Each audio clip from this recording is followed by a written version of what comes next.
दिनांक 22 जुलाई 2020 Shri S M. Jadeja college Kutiyana BA semester 3 compulsory Hindi विषय में गत समय पर मैंने एकांकी के उद्भव और विकास की चर्चा आपके सामने प्रस्तुत की थी। आज मैं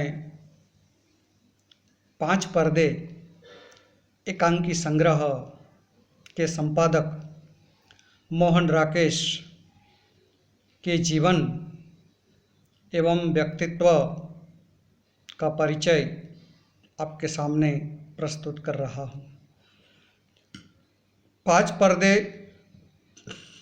एकांकी संग्रह की 5 एकांकियाँ संकलित करने वाले संपादक मोहन राकेश का जन्म 8 जनवरी 1925 पंजाब के सुप्रसिद्ध अमृतसर नगर में हुआ था। मोहन राकेश का असली नाम मदन मोहन गुगलानी था। पिता का नाम करमचंद गुगलानी, जो साहित्यिक अभिरुचि रखने वाले एक सफल वकील थे। इनके पिता की मृत्यु मोहन राकेश की युवावस्था में ही हो जाती है। मोहन राकेश ने शिक्षा कहाँ पाई? तो अमृतसर शहर तथा लाहौर में उनकी शिक्षा हुई थी। युवानी में ही पिताजी की मृत्यु हो जाने से आर्थिक विषमता का सामना करना पड़ा। फिर भी उन्होंने अपना अध्ययन जारी रखा, चालू रखा, बंद नहीं किया। लाहौर के ओरिएंटल कॉलेज से संस्कृत में MA किया, परंतु संस्कृत की इस डिग्री से कोई व्यवहारिक लाभ न होने पर पुनः हिंदी साहित्य लेकर प्रथम श्रेणी में MA की परीक्षा पास की। अर्थात मोहन राकेश ने 2 विषयों में MA किया, एक पहले संस्कृत में, बाद में हिंदी में।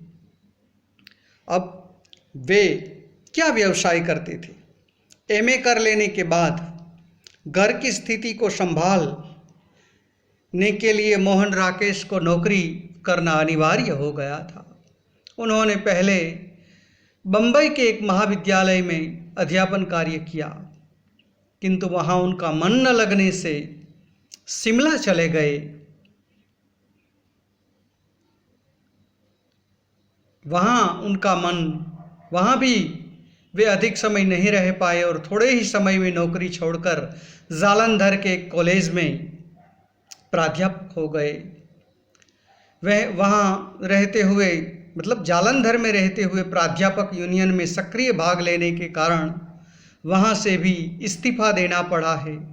कुछ समय दिल्ली में रहकर स्वतंत्र लेखन का कार्य अपनाया, परंतु जब उससे निर्वाह न होता देखा तो टाइम्स ऑफ इंडिया समूह की एक नई कहानी पत्रिका सारिका के संपादक बनकर पुनः बम्बई आ गए। मोहन राकेश नई कहानी आंदोलन के भी मुख्य व्यक्ति माने जाते हैं।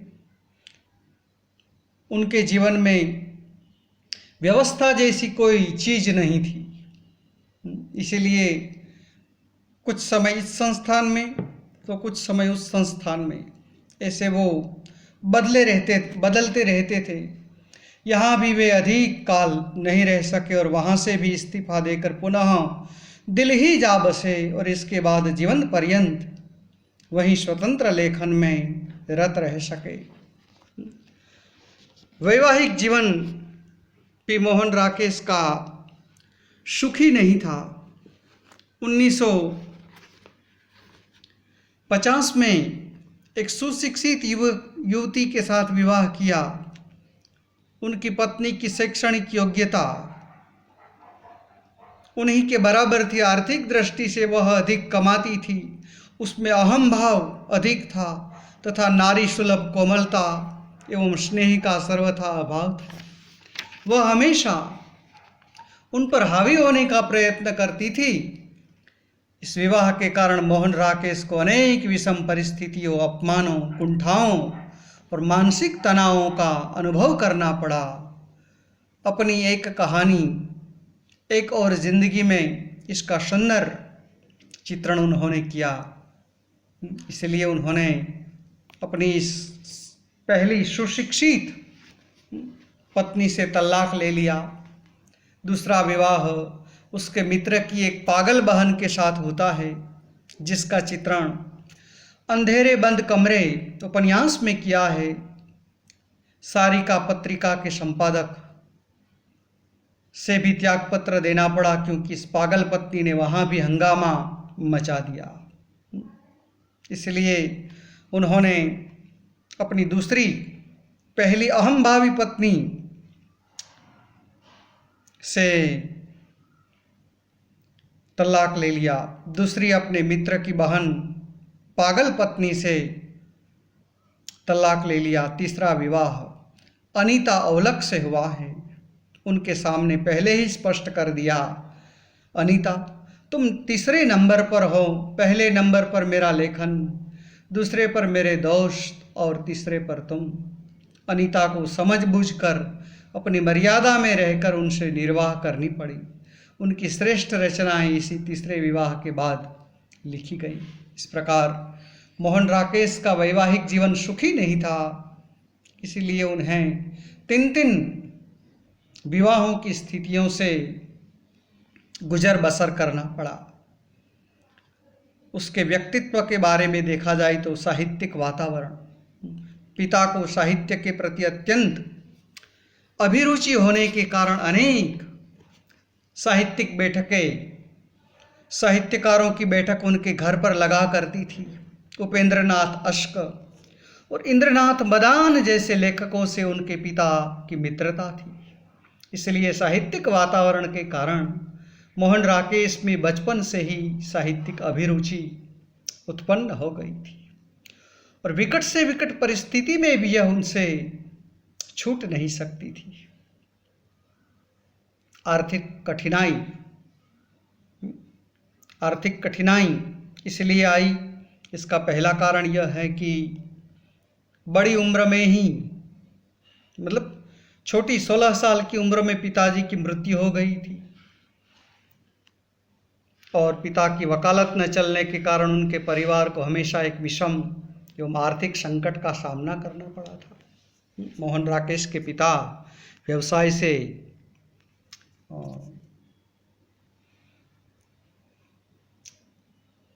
वकील थे।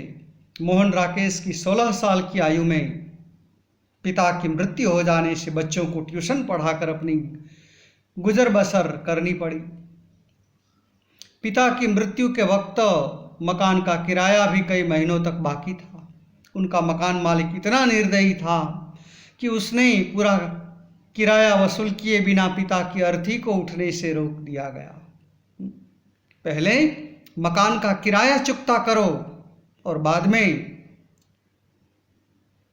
इसकी स्मशान यात्रा निकाली जाएगी। सारी रात शव घर में पड़ा रहा। मां के कंगन बेचकर जब साहूकार का कर्ज चुकाया गया तभी पिता का दाह संस्कार संपन्न हो सका था। देखो, नई कहानी आंदोलन के प्रवर्तक, हिंदी के इतने बड़े महान कवि को अपनी जिंदगी में किस प्रकार की आर्थिक कठिनाइयों का सामना करना पड़ा। आर्थिक कठिनाई के बाद स्पष्ट वक्ता का गुण भी मोहन राकेश के व्यक्तित्व में देखा जाता है। पिता के अवसान के बाद अपने पिता के मिलने चुनने वालों के व्यवहार में जिस नकारात्मकता के दर्शन किए, उससे उनका अंतर्मन सुलग उठता है। कौन सी व्यवस्था है कि जो इन्हें झूठ बोलने, दिखावा करने और वास्तविकता को छिपाने के लिए मजबूर करती है। अर्थात पिता के जो रिश्तेदार थे, वे अपने पिता की मृत्यु के बाद उनके व्यवहार में परिवर्तन आ जाता है। क्रांति के पक्षपाती मोहन राकेश क्रांति का पक्ष लेने वाले थे, क्रांतिकारी था उनका व्यक्तित्व। इस विषय में उनका मंतव्य है, देखो, मैं कहता आर्थिक क्रांति के साथ साथ सारी दुनिया में एक और क्रांति का होना अनिवार्य है। यह क्रांति होगी मानवीय संबंधों में, हमारी सामाजिक समस्याओं में, धर्म, नैतिकता और संस्कृति संबंधी हमारे संस्कार, जिस हमारी सभ्यता की देन है, वह अब खोखली पड़ चुकी है। मतलब मोहन राकेश सामाजिक क्रांति के साथ साथ धर्म, संस्कृति के विषय में भी क्रांति चाहते थे। व्यसन, मोहन राकेश को सिगरेट पीने की आदत पड़ गई थी, शराब के व्यसनी थे। उनके व्यक्तित्व का, उनके जीवन का अध्ययन करते हैं तो ये मुद्दे हमारे सामने आते हैं, जो भविष्य में कवि के, लेखक के स्वास्थ्य के लिए जोखिम के रूप में साबित होते हैं। बाह्य व्यक्तित्व, उनका बाह्य दिखावा, बाह्य व्यक्तित्व कैसा था? आकर्षक होते हुए भी बड़ा जटिल था। हास्य तथा ठहाके मित्र मंडल में प्रसिद्ध थे। कमलेश्वर ने उनके व्यक्तित्व का अंकन करते हुए लिखा है। कमलेश्वर नई कहानी आंदोलन के प्रणेता। अगर कहीं ऐसा शख्स दिखाई पड़े जो सिल्क की निहायत लंबे कॉलरों वाली कमीज पहने हो, पुरानी चाल के कफ बटन टाई की गांठ ढीली मुट्ठी की तरह गर्दन में बेतरकीबी से कसी हो, लेखक के बजाय किसी बार का रईस, मतलब वो कैसी पोशाक पहनते थे, इसके बारे में कमलेश्वर ने लिखा है। लंबे कॉलरों वाली कमीज, शर्ट, कमीज पहनते थे और उसमें कफ बटन जो है वो पुरानी, टाई की गांठ भी एकदम ढीली, शिथिल और फाका मस्ती, अस्थिरता, गैर जिम्मेदार, कोई किसी भी प्रकार की वो जवाबदारी नहीं रखते थे। अनुशासनहीनता उनके व्यक्तित्व में हमें दृष्टिगोचर होती है। तो इस प्रकार आज मैंने मोहन राकेश के जीवन के बारे में संक्षिप्त परिचय आपके सामने प्रस्तुत किया। उसके कृतित्व के बारे में अगली बार आपके सामने चर्चाएं की जाए। आज की चर्चा को यहाँ सीमित रखते हैं। अस्तु, धन्यवाद।